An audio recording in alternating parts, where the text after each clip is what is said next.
So tell us your prison journey. How did it all begin? Yeah, well, I ended up breaking the law in the United States, and I sold some drugs, and I ended up getting 16 life sentences in prison on my first offense. Wow. And I went to trial, and I spent 17 years in prison. Wow, 17 good years. 17 long years in prison. Wow. With no possibility of parole. You never thought of committing suicide at a point? Yeah, well, listen, when I first got in there and they said I have life in prison, I have to admit, like for a split second, I was like, I'd rather die than be doing a life sentence. I realized that I had a life sentence and I wasn't going to get that life sentence off of me unless I could prove my value. Okay. So I went on a mission, you know what I'm saying, because I feel like my hand didn't call for this, to no matter what, I'm going to show the world that I have redeemable qualities. Okay. I'm going to show the world that I'm not somebody you could just throw my life away like it's nothing. You are here from Amina Akwaba. Crime check your TikTok page. In your TikTok page, you know, scammers na kan na your brand no, your pese ebesenti. Enu nti na me yesa video yi. Enti o pese oni edi nkita ho bia your page na crime check _official. Your followers near 115.4k. Me sure say be edi nkoboy. Eni pa ne be ba ka definitely. Na eya homete calls ayenya ekwan as Clemency a create a page bi omojeje nkofo sekede na eya reho etu pese oni edi nketa ho di bia kwe page ne so numbers 2 wo ho 0242 074276 0557 436072 numbers me no we pe ena eye ya numbers etu ko page ne so na nye sa numbers we bia na enye ye TikTok account ebiem ye page no obehun se me photo boho me re photo eka ho eno ena ye original page so obi aju sika di nso a ye be hre wo de obetima dodo no a eso ma sika ne bi kran nka ho wa ma police for aso enipa a won se adwuma pa no ye ma emra no eso mu ye damase. You are for a baby ado pay for us a jaro real estate gated plot. Na ha baby a fepa who the way development e koso ha. Enya sem ketwa. Na eni je sem ne say. Ene from Kaswa of Akko, Kaswa J River. Abaya shase a oye kwan ne kiki. Ti eni je sem bi. A jaro gated plot no. Plot to bia. Wa ye ho kon na moldings. Inte hu hia sa obeto wall bia. Eni achi no. O ma plot to bia plot number. Eni name. Into toya no. Na ya choro wudi ego ho e gated if say wo ha djuma dia e koso ha security e wo ho it is a wu mu a enye se wu mu keke security man baby saw wo the plot number be ma no ahayem fa plot let's say gated plot dia na o plot e secure ti bi ne document no 3 weeks pepe to a na aba enti ma ohonya ha na to shimu a oda wada aha no langard aha you to forma no digging fee. Obi and bisa say for digging fee bra. 2 plots bia there is a road. You know what say? Obi na tuka be say boga or tomiensa. Also kan ho na bajo de.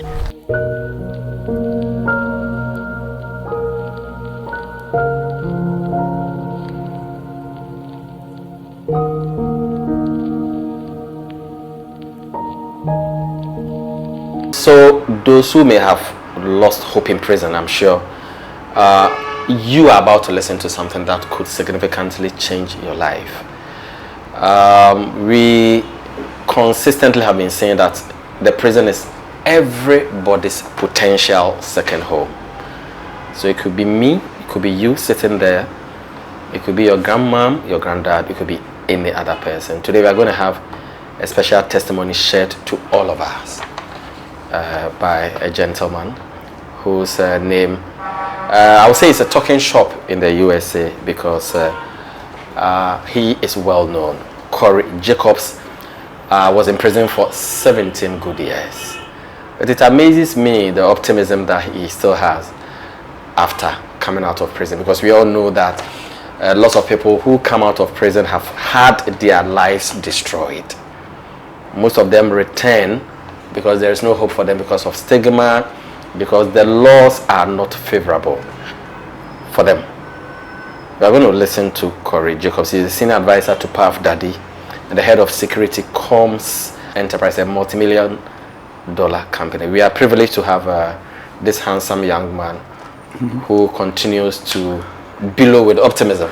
Yes, brother. Young man, welcome. Yeah, great to be here. Happy to have you here. What is Winergy? Yeah, Winergy is a brand that I developed when I came out of prison. It's the energy and mindset to win under any circumstance. In any circumstance, it's for those who had every reason to give up, but decided to persevere through adversity. Right. So question that everybody is waiting for. You look very handsome. Yes, brother. With Winergy, beautiful spectacles. Mindset. It's a mindset. Yeah. So tell us your prison journey. How did it all begin? Yeah. Well, I ended up breaking the law in the United States, and I sold some drugs, and I ended up getting 16 life sentences in prison on my first offense. Wow. And I went to trial, and I spent 17 years in prison. Wow. 17 good years. 17 long years in prison with no possibility of parole. But you are here, so that doesn't mean you served the whole 17 years. No, I ended up getting clemency from President Obama, who was the president of the United States, because of the work that I did while I was in prison to better myself. Well, I created programs, that was around self-development. I noticed that they wasn't given a lot of education and rehabilitative programs in the prison. So I've always been the type of person that I didn't like to complain. I like to try to find a solution. So I came and created a program called Square Up. So but Square Up now, from criminality to legality, your best and only option. And I created 25 classes around self-development. In prison? Inside of prison. How were you able to do that? I was able to do it because I didn't ask anybody for anything. I went and I found all the other inmates who was just great at something, and we was teaching ourselves. We was getting books, we was reading books, we was doing self-development, working on communication, and really just taking our futures in our own hands. Were you doing it deliberately with the intention of catching the president's eye so that you'll be shown clemency, or you did it because you wanted to do it to improve the lives of others? I did it because I felt like I wanted more for myself, right? I felt like I had a life sentence, but I didn't want that sentence to define me. When I started doing Square Up, there wasn't no African-American president in the office. Were you married at that time? No, I had a girl with 3 kids. Okay. I had 3 children, and I had a girlfriend with 3 kids. Yes, okay. When I got locked up. Now, tell me something I want to know. How was it like? You've had a good time, you had money, you were living life to the fullest. No, I was living life, You were caged all of a sudden. Yeah, all of a sudden. Life? Yeah. I was caged. I mean, listen, you caged and you lose everything, right? I didn't get a chance to see my kids. My kids are growing up without a father. The government took all of my money, so now I have to fend for myself and try to figure it out. And and I was at a very low point in my life. Yeah. You never thought of committing suicide at a point? Yeah. Well, listen, when I first got in there and they said I have life in prison, I have to admit, like for a split second, I was like, I'd rather die than be doing a life sentence. You know what I'm saying? But then I thought about it, and I was just like, I could persevere through this, right? So, I really just got my bearings, understood, what I had to fight, and I just was determined to fight my way out of there. Now back to what you were able to do to prison, bring inmates together, let them understand that life was not just about hopelessness, but then there could be an avenue for them to believe in themselves. Did you come across something that actually motivated you to change your mindset from hopelessness to hope? That's what I want to know. What did you see? Did anybody advise you in there? Did you have a dream? Did God reveal himself to you maybe? What led to that change that brought the transformation? Yeah, I just going within myself, really going within myself and just like unraveling all the insecurities that I may have had.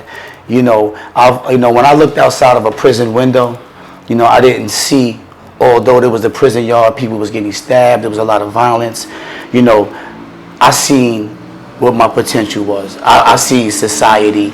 Now tell us, there are so many people in prison who have virtually lost hope. Yes. Based on your situation. we want to tell them? Yeah. Should they lose hope?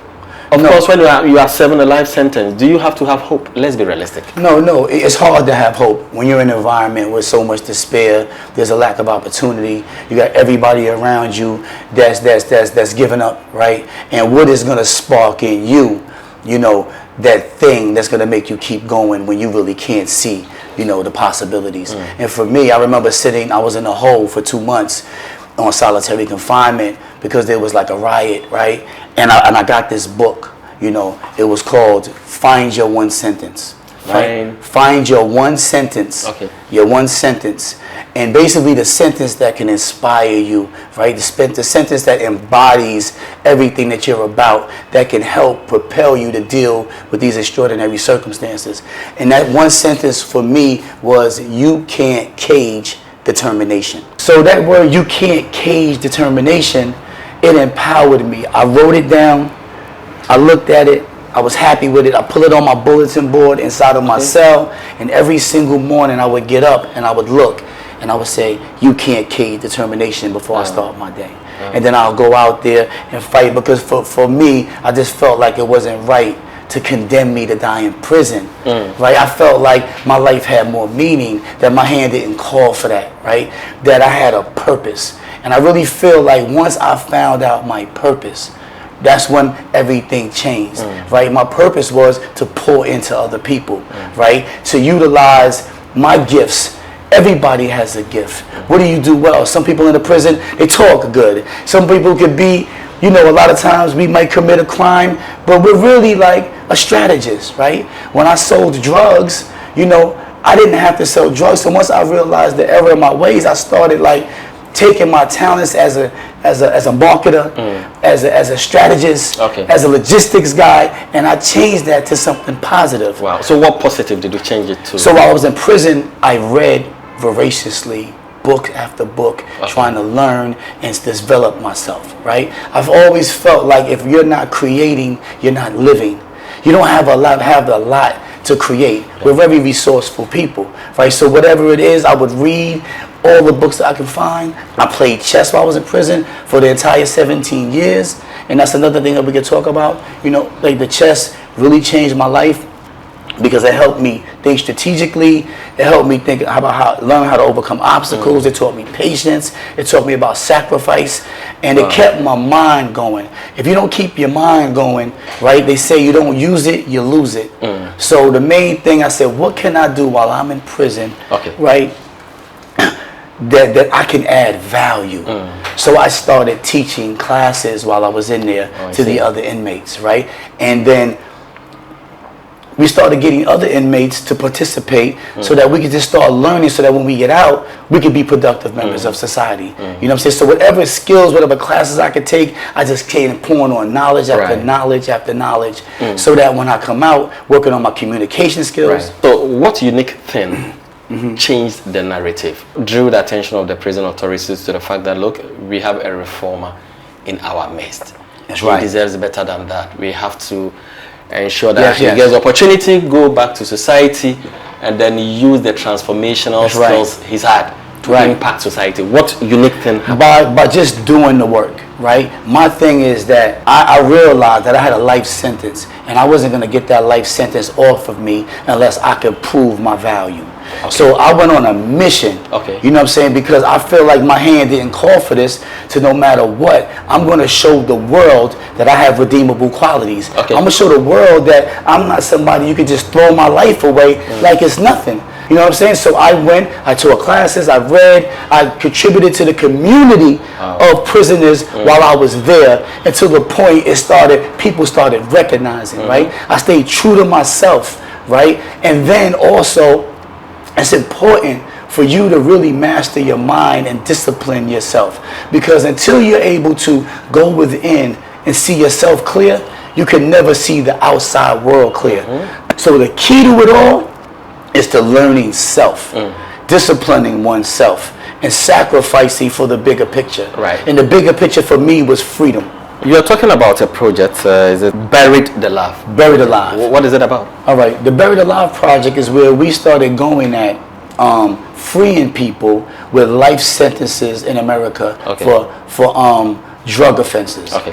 I had a drug offense and I had life in prison. So when I ended up getting clemency from the president, I was thinking about when I get out, what can I do, right, to give people the gift of freedom that I got. Sure. So I left a lot of great people behind, people that had life sentences, so many people that was in despair. So when I got out, I co-founded the Buried Alive Project to go reach back in and pull these other people out. How was their reaction the day you were leaving prison? Huh? How was their reaction the day you were leaving prison? Everybody was very happy for a lot of people was happy for me because they knew my heart and they knew they had one that was going to go out there in the world and come back and fight these cases and be an example for those that are still there. Since coming out, what have you been able to do towards this project, ensuring that those who have life sentences also get either clemency or appeals or whatever? What have you done So we've mobilized lawyers, some pro bono. We take donations, right? And we also pay some attorneys that train attorneys to fight these cases, to learn how to fight these cases one at a time. And since I've been home, we're at 60 lifers. We've been able to get out of prison. Wow, really? With death sentences like mine, who are now free and home with their families. Really? What did you do? Is it about the same procedure? Yes. Getting attorneys? No, it's not yet. To fight the case, the attorney looks at the case. They take the case, they look at the case, they find the flaws in the case. The flaw in the case is that you're condemning people to die in prison, right? That you're not giving them a second opportunity, a second chance at life. And is that what a country, or is that what our foundation of our values are? To not allow people to be redeemable?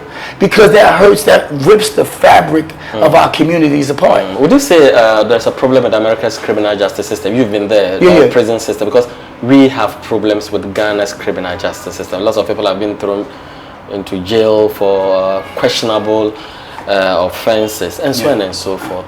Would you say America is the same? You know, listen, America is the beacon of democracy. No, listen, you have 300 plus million people in America, and it is a couple of million people in prison, right? So as I'm sitting in prison, and I'm like, out of the billions of people in the world, I'm sitting here condemned to die in prison. I just didn't think that was fair. And part of the unfairness of it compelled me to keep fighting. You know what I'm saying? Because, you know, I didn't feel like that it was right. I didn't feel like it was right. So now I didn't just come home and I'm happy to be home and I forgot about that. No, I'm not only in America freeing people, I'm over here on a whole, you know, on the continent trying to spread their message and show that that you could do anything you put your mind to. You can have a life in prison and everybody can say you'll never get out and you'll never be anything. But my example right here, by me sitting right here in Ghana, shows that that's not true. Absolutely. So let's end on this note. There are lots of infractions of the law in Ghana's criminal justice system. Yes. You are out a free man. Yes. I hope the focus is not going to be on America. You've seen the poverty around. Yes. What are you going to do with agencies, with organizations like Crime Check Foundation, with other NGOs who are in the criminal justice space to ensure that the Buried Alive project extends beyond America? Because for me, Buried Alive project isn't just about being buried alive in prison. We're buried alive by just our circumstances, the lack of opportunity. So I feel like to really pull us out of this poverty, we have to create structures and skilled and put together things where people can work, people can learn different skills so that they can take care of themselves. So I just came yesterday, we have 15,000 chess sets, let's say, in a container, where we've been distributing chess sets through the Gift of Chess organization that I'm a part of, right? And we've been sending chess sets all over Africa, right? Okay, for one, we're building a manufacturing facility to produce these chess sets. But as we're doing a manufacturing facility here in Ghana, right, we're going to be making the pieces here in Africa instead of making it in China. Why didn't right? you tell me all this while? Yesterday you had No, with me. You didn't because we had such a good time. We did so many laughing. I could keep going on for days. I'm going to come with solutions, right? Not just talk, right? We're coming in. We have 6,000 pairs of sneakers in a container right now that we're going to be distributing to different communities all over the community. We have 15,000 chest sets. My brother Carlo, we started a company, Carlo Von Security. Right? Carlo Von.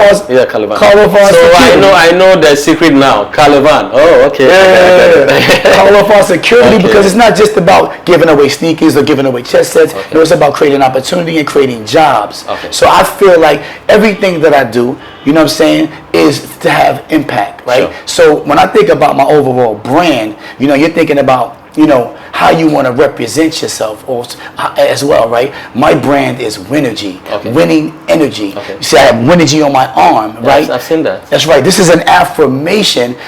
Every day I have to renew my Winergy. There's nothing perfect. We're gonna run into things. You're gonna have down days, but when you bring people together, then I have you and I have my brothers that we can help each other and lift each other up, right? So for me, Winergy to me, Winergy Africa. You know what I'm saying? You know what I'm saying? Now, look into this camera. Ghanaian prisoners are watching you. Those who lack the spirit of Winergy are there. Some of them have been on remand for 15 years. Their dockets are missing. That's right. They've lost hope completely. What do you want to share with them? Anybody out here who is listening to my voice, my name is Corey Jacobs. I had 16 life sentences and I did 17 years in prison. People said you will never ever see the light of day again. I just want you to know, because I'm sitting here in Ghana now from America, do not let anybody tell you what you cannot do, right? Winergy is the energy and mindset that you can win no matter what your circumstances is. If you can imagine it, when you go to sleep at night, and if you can imagine a better life or the life that you want, right, you can achieve it. Look at me as a testimony, and I'm here to come out here to spread the word. I'm here to motivate. I'm here to create solutions to these type of issues in any way I can. My brother, I love what you're doing. I'm here for you. I'm ready to work. Use me. Use me. Use my story as an inspiration to be better, to learn, to grow, and be your most powerful self. This is powerful. So I think you heard Corey Jacobs. He's spoken this way inspiring. So just as Jesus said, if you have faith like that of a mustard seed, you can tell the mountain to move and it will move. So it's all about having the mindset. If you are in prison, if for one reason or the other, you have intuitively believed that there is no way out for you, then you got it wrong. Let's use Corey Jacobs' example. There is hope. It's all about mindset. It's all about believing in yourself. And no matter how difficult it is, you will win. Winergy. You will surely win. We want to thank you very much. Yes. Thank you. I appreciate my brother.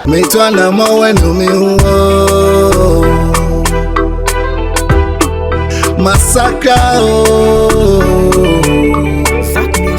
Aswadia mi enina, Some money I'm